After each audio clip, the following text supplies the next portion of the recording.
மறைந்த இயக்குனர் பாக்யராஜ் உடலுக்கு இறுதி ஊர்வலமானது தொடங்கி நடைபெற்றுக் கொண்டிருக்கிறது. கூடுதல் விவரங்களுடன் இணைகிறார் எமது செய்தியாளர் ராஜகுமரன். ராஜகுமரன், வணக்கம். மேலும் விவரங்கள்.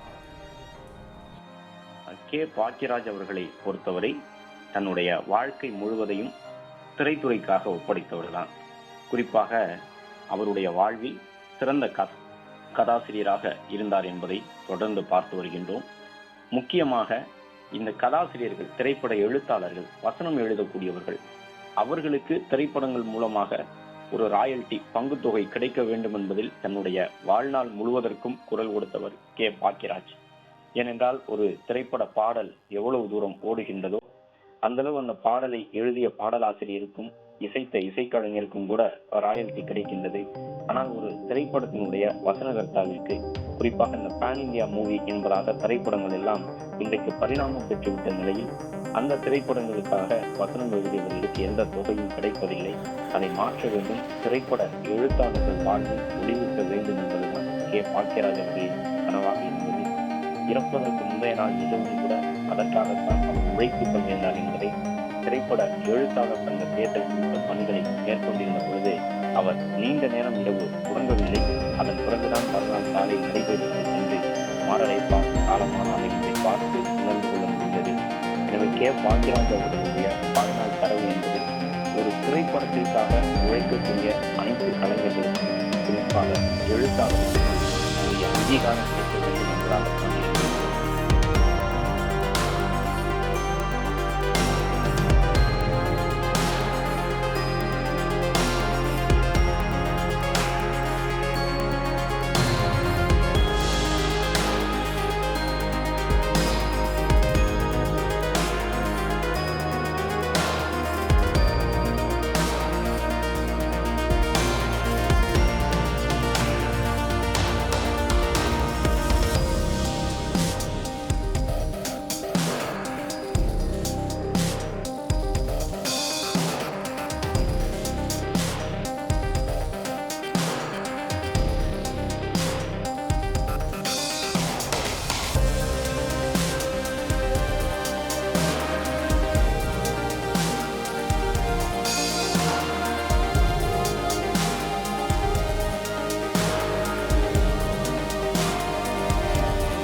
மறைந்த இயக்குனர் பாக்யராஜின் இறுதி ஊர்வலத்தில் திரையுலகினர் மற்றும் பொதுமக்கள் பலரும் பங்கேற்றிருக்கின்றனர்.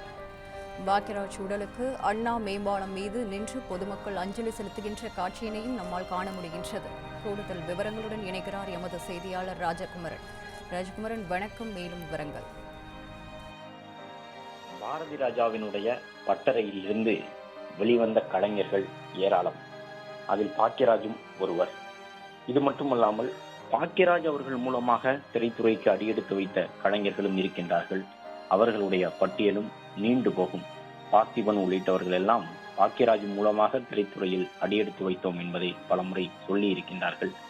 பாரதி ராஜாவிடம் உதவி இயக்குநராக பணியாற்றி 2-3 படங்களுக்கு பிறகாக அதே பாரதி ராஜா மூலமாக கதாநாயகனாக காட்சிப்படுத்தப்பட்டவர்தான் பாக்யராஜ் அவர்கள். பாக்யராஜ் அவர்களுடைய வெற்றி ஏராளமான இளைஞர்களுக்கு 90களில் திரைத்துறைக்கு வர முடியும், சாதிக்க முடியும் என்பதற்கான ஒரு உந்துதலாக இருந்தது என்பதை யாரும் மறக்க முடியாது.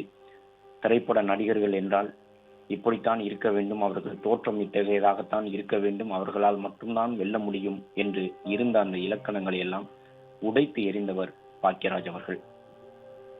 சிறந்த கதை அம்சம் இருந்தால் திரைப்படம் வெற்றி பெறும். திரைப்படம் வெற்றி பெறுவதற்கும் நடிகர்களுடைய தோற்றத்திற்கும் எந்த முக்கியத்துவமும் இல்லை என்பதை நிரூபித்து காட்டிய ஒரு திரைமகனாகத்தான் பாக்யராஜ் அவர்கள் இன்றளவும் பார்க்கப்படுகின்றார்.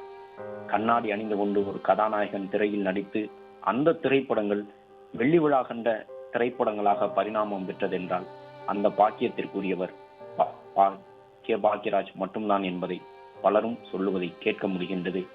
சென்னை உட்பட குக்கிராமங்கள் வரை கூட அவருடைய திரைப்படங்கள் அந்த காலகட்டத்தில் இந்த டூரிங் டாக்கீஸ் என்று சொல்லக்கூடிய விதமாக டூரிங் டாக்கீஸ்களிலே A centre, B centre, C centre என்று 3 வகையான திரையரங்குகளை பிரித்து சொல்லுகின்றார்கள். அனைத்து திரையரங்குகளிலும் பாரதி ராஜாவின் திரைப்படத்தை போன்று பாக்யராஜ் அவர்களுடைய பிளே ஸ்டோர் மற்றும் ஆப் ஸ்டோரில் இருந்து பாலிமர் செயலியை QR கோடு மூலம் பதிவிறக்கம் செய்யுங்கள். செய்திகளை உடனுக்குடன் பெறுங்கள்.